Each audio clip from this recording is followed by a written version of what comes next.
Hello and welcome to another episode of More Perfect Marketing.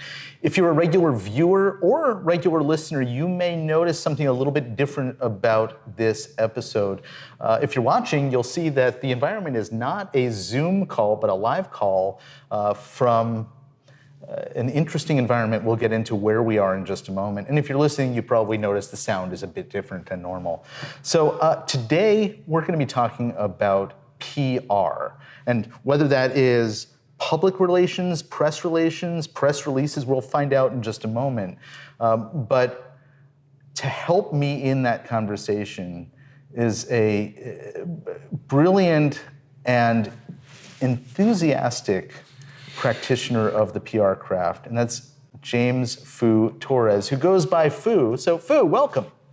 Thanks for having me. I'm very excited about having this conversation. I mean, the environment here, doing this first in-person podcast I did it as a host earlier, and now I did it as a guest, and I'm very excited to get into it. Yeah, totally. So just to explain what you're referring to, we're doing back-to-back podcasts. I was just a guest on yours, and now we are recording the More Perfect Marketing podcast. And where are we? So we are here at Blizzard. It's a winery that's actually pretty close to my house. So I'm just like 8 to 9 minutes away from here. This is the wine country here, side of Hillsboro.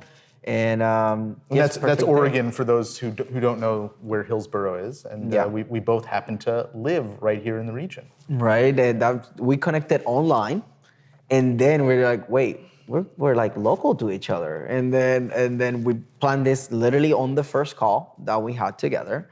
And we got lucky now that we got a nice weather. You know, in here that rains a lot, right? Like that's the bad side of the this Oregon region. But we have a sunny day, we got good wine, we got good people. So I'm excited to get into it. Absolutely. So we're going to be talking about PR, and I did throw this out there because I mentioned, I have a PR expert who's going to be joining me on today's podcast, and I had 2 different people assume that they knew exactly what PR meant, but they came up with 2 different answers. And I listed 3 just a moment ago. So what is PR? Wow, what a big question. Because PR is public relations, right? And especially now in this digital age, PR has transformed a lot because now you can reach so much people just from your phone in an app. Mm-hmm. And that could be, that is technically public relations, but it's also marketing, but it's also social media marketing, or it's also, there's all these different things. But then the way that I describe PR is just everything that is image related, everything that is public facing. And that could be, social media, that could be being on any platform really, right? Like just podcast, radio, TV, publications, print, online, you name it.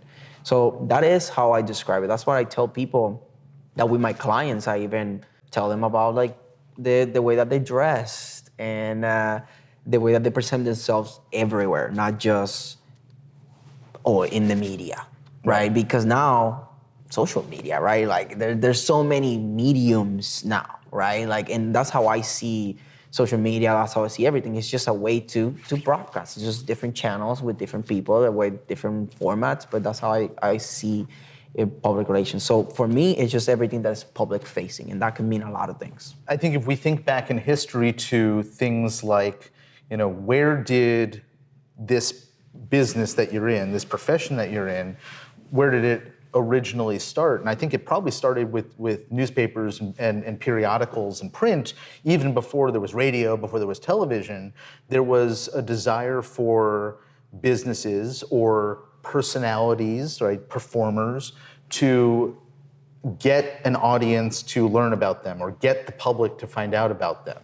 And whenever there's that opportunity to create a new business, we were talking in the last podcast about category and category creation. Well, at some point, right, it wasn't the Walter Winchell columnist type. It wasn't the publisher or editor of the publication who was soliciting, the business owner for their story, but there was a middle person, sort of an agent who got into that scenario to help make the connection between the media and the personality. And obviously, times have changed. It's not, we're in a very different era with, as you point out, all of this giant landscape of media. Yeah. And I think there's one other piece to this, and I want you to speak to this for a moment, because there is the traditional third-party media where there are publishers and platforms, but today we also have owned media of the individual and the business. And so I wonder if you can talk a little bit about that landscape and how you differentiate one from the other, or maybe you don't. Definitely, there's a difference. Like there is the overarching of everything, which they are just platforms for me, right? Like just platforms that they have an audience, they have an authority, and that's like the generalization of it. But then there's nothing more powerful than own media, because you own it, right? Like that part of having your own podcast, like your own group, right? Your own even platform, right? Like you can make your own app nowadays, right? And then take people out of all the distractions and just have your own app. That's something that's been booming a lot, especially I've seen it like in the fitness industry. It's something like, oh, there's so many people out there, like YouTube or stuff, but then you take into your own app, right? Mm-hmm. So that having your own media, and then, me, for example, I have my own podcast, right? So for me to be able to have that own media, that I can do this and then take that transcripts from the conversations and then being able to turn it into articles that I can leverage my own website or to have a blog, or my LinkedIn to have a blog or an article there, or then I'm also a contributor for other magazines and that I can throw it there. So there's like a gray area of like, there is the media that you have, there's the national media, and also the platforms that you can leverage from other people. There is the own media, but then there's in between where you're a contributor. So like, it's my column, but then it's somebody else's platform still, right? Yeah. Same with like LinkedIn or something. Like you put an article there, it's my column, my account, but then also I'm using LinkedIn, right? So there is all this spectrum. Like for me, I've been saying everything is a spectrum. If you think about it, just think about it. Everything is a spectrum, and that's how I see this. It's just a spectrum of different media things, and that's why I call myself a PR strategist, mm-hmm. because it's all about the strategy, like all these mediums that you can use, all these platforms, and how to leverage them. But then, how to do it properly given your goals is what I specialize on, which is the PR strategy. Okay, we're going to get to like who is PR appropriate for and who is it not. And by the way, hint, there's very few businesses where it's not appropriate. But I want to get your take on, like, I'm pretty sure based on what you just said that I know where you're going to go with this. But there's this sort of old school, you got to get some third party out there to validate your authority. So you've mentioned Forbes, for example. You need to be, and by the way, you can buy your way into a publication like Forbes, but you need to have somebody who already has the name, New York Times, Washington Post, Wall Street Journal, to write about you, to make you legitimate. But there's a lot of very famous people who are famous because they're on a reality TV show, or they created their own YouTube channel, or they have their own podcast, right? Joe Rogan, he was an actor, he was a stand-up comedian back, in the 1990s, but why is he really famous? Because he has a freaking podcast, right? So I'm curious, is it important to be on other people's or other platforms' media, or can you create your own stuff? I mean, self-published books, another channel, right? Yeah. I wonder if you can sort of break that down and talk about what's absolutely necessary and what's not anymore, because I think the way that I see it, there's so much crossover that it may not matter? But I'd love to get your take. So there's not like a right or wrong answer to this, first of all, right? It's all about what are your goals and also like what's your style? Because I get a lot of people that they want to get featured in the media to check up a box, like personal goals. They want to, and then obviously the exposure and everything, great. But they could get a exposure through podcasts, and they're doing it, right? Like it's not like they're not doing them, but they want to be in Fox Business because they want to be there. They grew up looking at it and they want to be there. And then obviously they already have a strategic plan, and obviously, I give them strategic plans too to be able to leverage that. So there's so many ways to leverage the media. And like some people rather be on a podcast with Joe Rogan than being in Fox, for example, right? But some other people rather be in Fox. And it's just a matter of preference. And what do you resonate with? What do you want to associate your brand with, right? So if you want your customers, or maybe you already have done your market research and your customers you already know that they follow a specific media, like they go to get their news in this specific magazine, especially like trade magazines, for example, right? So then having a strategy that gets you there, it will resonate, and then that will get you more business. Because the way that I like to call the PR hits, or like when you get featured in the media, I like calling that trust indicators and green flags, right? Like, because when people Google you and they see even something as simple as a press release in Yahoo.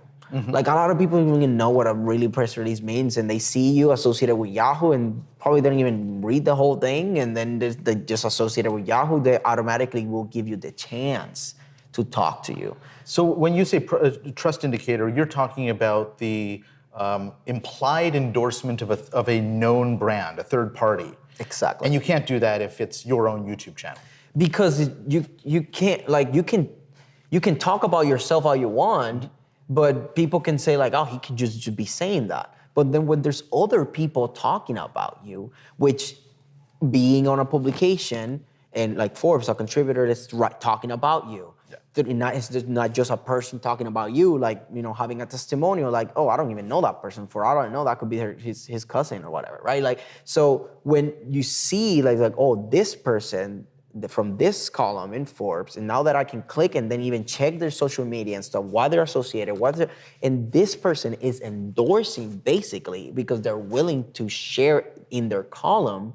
So it gives that sense of trust. Because when I go follow people, when I go connect with people in general, I always look like, what's the mutual friends that we have?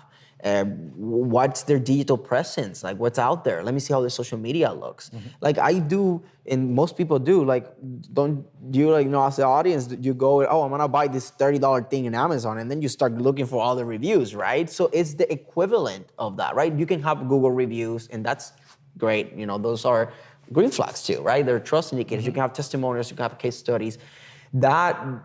That authority from leveraging from other platforms that I already know, like, and trust, like especially those old things that you've been seeing for years, all your life, that's just an automatic, just clicks, right? And that doesn't mean that it's just, oh, I'm gonna trust just blindly this person. But sometimes it gets you to the door, just gets you that chance. And one thing that I like to say is like, you could be the best at your job, you can be the best, but if people don't even give you the chance to prove that you're the best, then it's just wasted potential. So that's why I give people those trust indicators, those green flags. So when people go and Google them and they start researching them, they see those logos, they can click on the link and they can read about the story, the why, and then they start associating that, and then they're open up, and usually turns on to business. And another thing is, the most powerful thing that I've seen about PR, I guess, is just two things. First, referrals. Every time, because if you have a lot of marketers that but then you see this one in Forbes and stuff, and you don't even know anything about marketing, but you know Forbes, Fox, this MSNBC, whatever the case may be, you automatically, for me, they're both my friends, they're both the same. One is in Forbes, one isn't.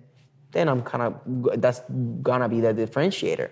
The other thing is I've even doubled the income of an agency owner before in just on 1 week because he is a marketer, right? Mm-hmm. So he knows how to get a pipeline full of people. There was a lot of people that were on the fence. I got him on Yahoo.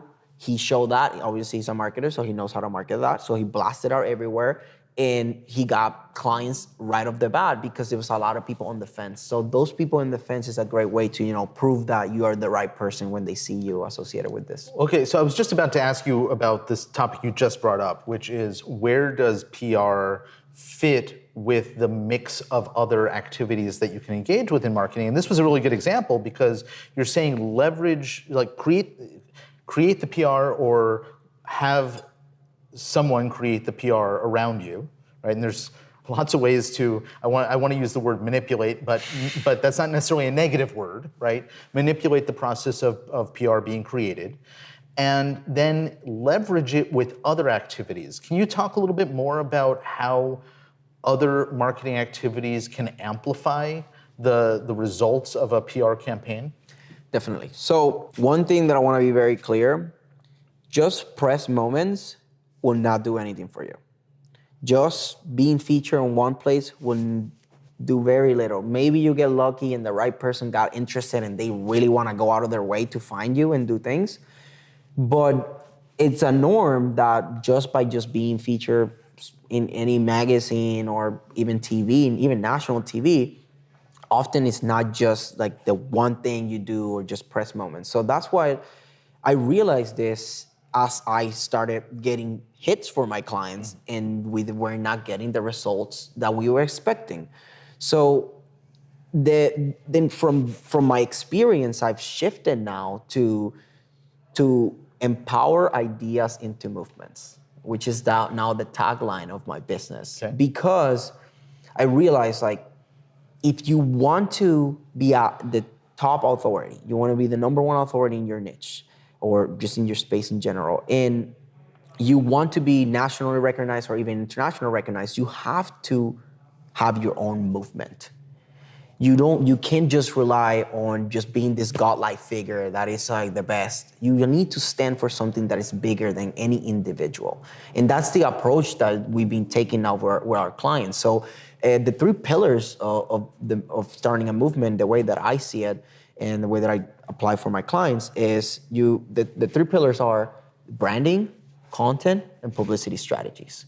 And the branding is where you have not the perfect name or the perfect logo, but you have something that people will remember, and you attach a story to it that people can relate to. And then in the content, that's where you teach people, right? You give everything away, you sell implementation, right? You become also digitally omnipresent or even physically, right? Like there's print. And that is the goal of the content, to educate, to tell your why, and to be everywhere, right? You want to be omnipresent if possible, right? Like just everywhere, especially digitally nowadays, it's very possible. You can be in every medium, right? Every platform. So then in the last thing is the publicity strategies, where in the publicity strategies is where you leverage OPP, which is other people's platforms. That's how I like to call it. And that's where you get you siphon almost like their audiences. You also leverage their authority and often great quality content, right? So when you combine those three, and obviously there's a million ways, right? Like there's infinite ways to skin a cat, right? Like people say, right? There's infinite ways to make money. There's infinite ways to make everything, basically, right? So it's as long as you go through those three pillars. Now, how do you do the branding? How do you do the content? How do you do the PR? There's many ways to do it, but those are the three pillars that I see to start a movement, and that's how you can become the number one authority in your field. Here's the thing. I said a couple minutes ago, who is this appropriate for and who should take advantage of it?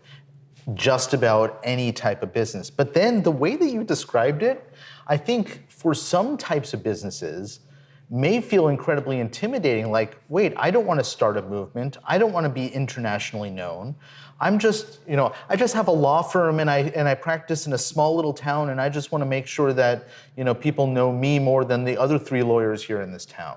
And so the question is, does that attorney have to do what you just described? Do they need to create a community and international reach? No. So what is the sort of the light version of this? The main thing that I like to attack, especially for this light version, is your digital real estate. And obviously your real estate, period. Digital and in person. Yeah. And that's, like having a billboard, having a great messaging, and that's digital. And also, like, if you have an office, for example, for a law firm, and doing things like doing a press release, like, right, you don't have to go all out and like, I want to be in national TV, I want to do these things. And you can just do those small pieces to make sure that when people Google you, when people hear about you, they hear the right things, right? The people are saying the right things. So, and that's with the branding, with the content, with the publicity strategies. And the way that I take it like to this like movement thing is because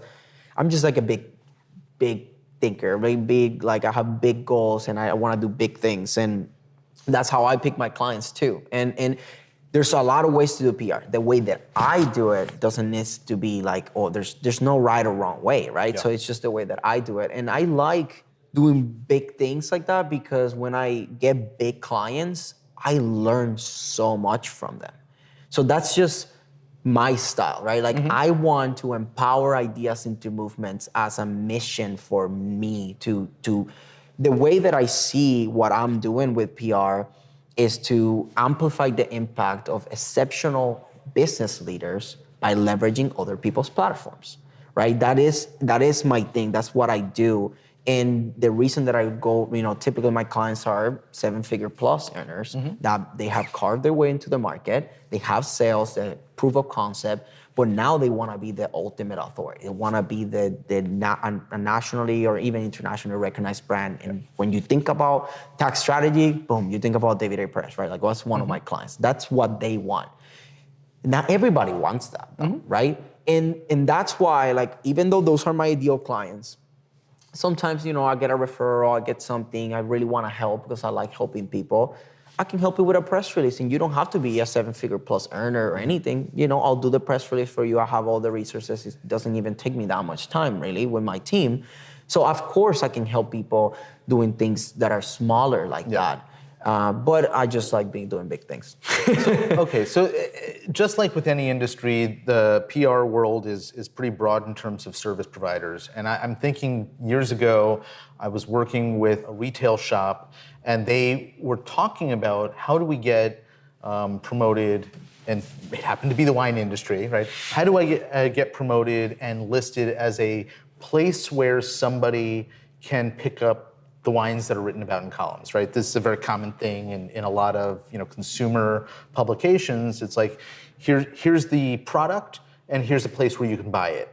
And what happened was this retail shop, through no management or request of their own, got listed as a place to purchase an item, a particular wine in, I don't remember what it was. It was, I think, Food and Wine magazine.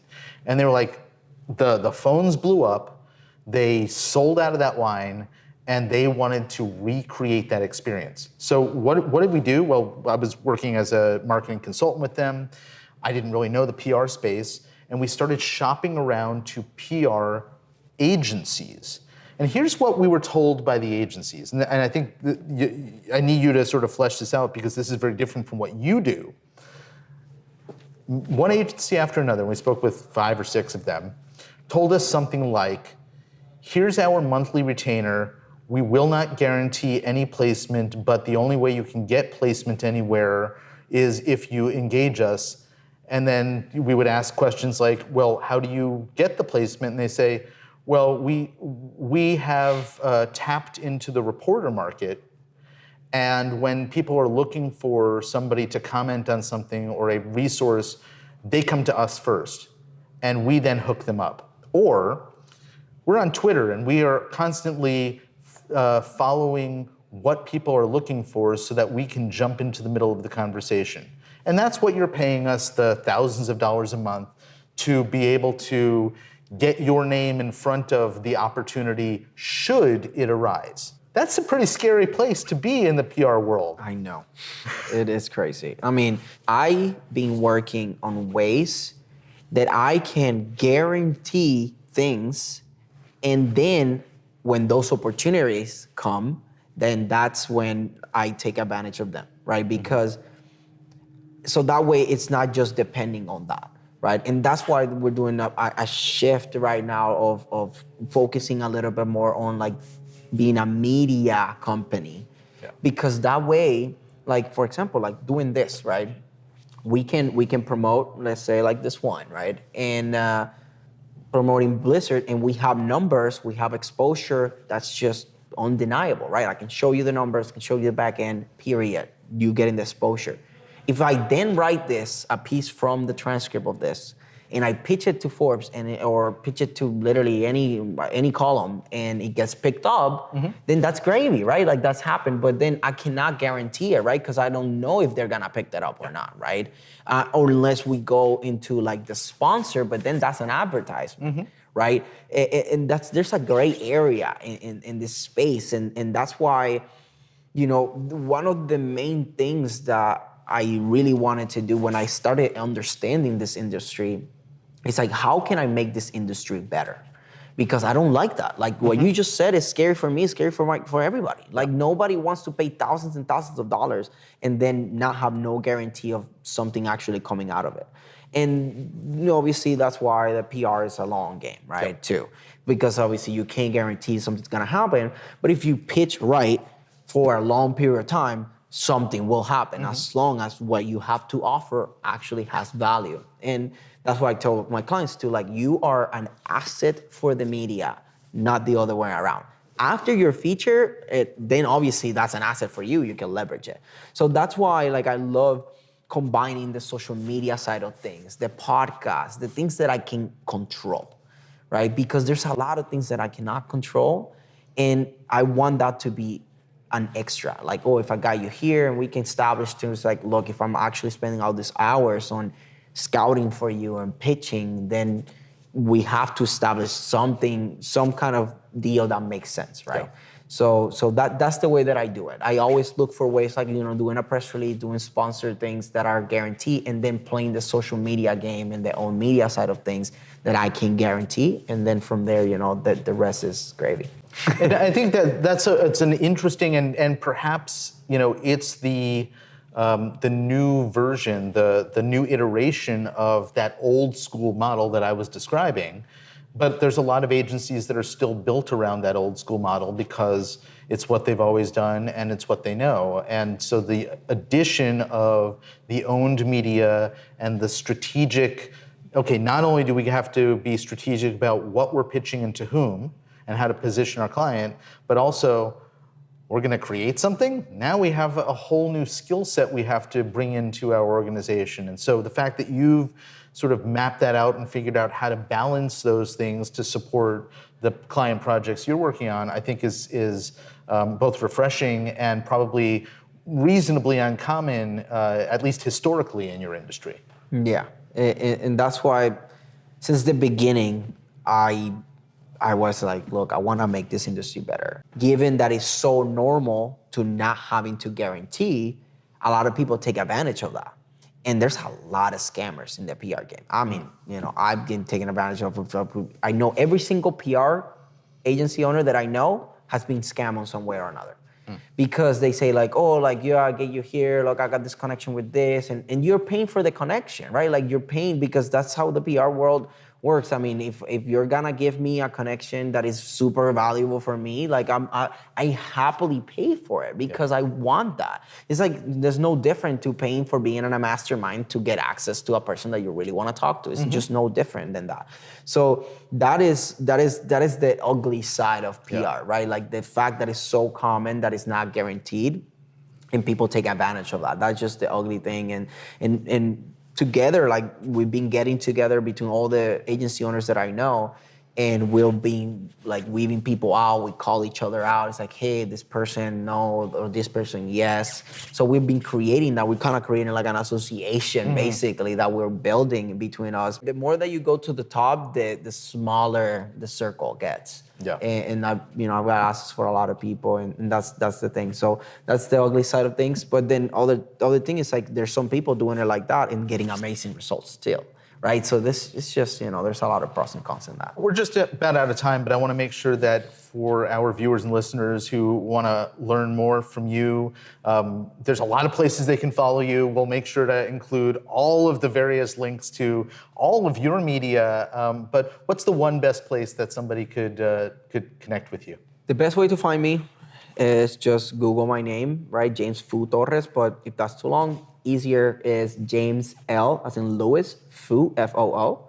That's the easier way. You put that in Google, you'll find me. It's also my username on Instagram, LinkedIn, Twitter, everything, you name it. I like how you snuck all of those extra places in there, despite the fact that I asked you for just one. I hope that you do that for all of your clients when you're getting them media placement as well. James Foo Torres, thank you so much for hanging out with me. This has been a great conversation. No, this has been great. I mean, I have so much fun, and this whole experience has been great. So thank you. Indeed, folks. This has been another episode of More Perfect Marketing. If you know somebody who could take advantage of listening to the conversation you just heard, please share it with them. Until next time, I'm David Baer. Take care.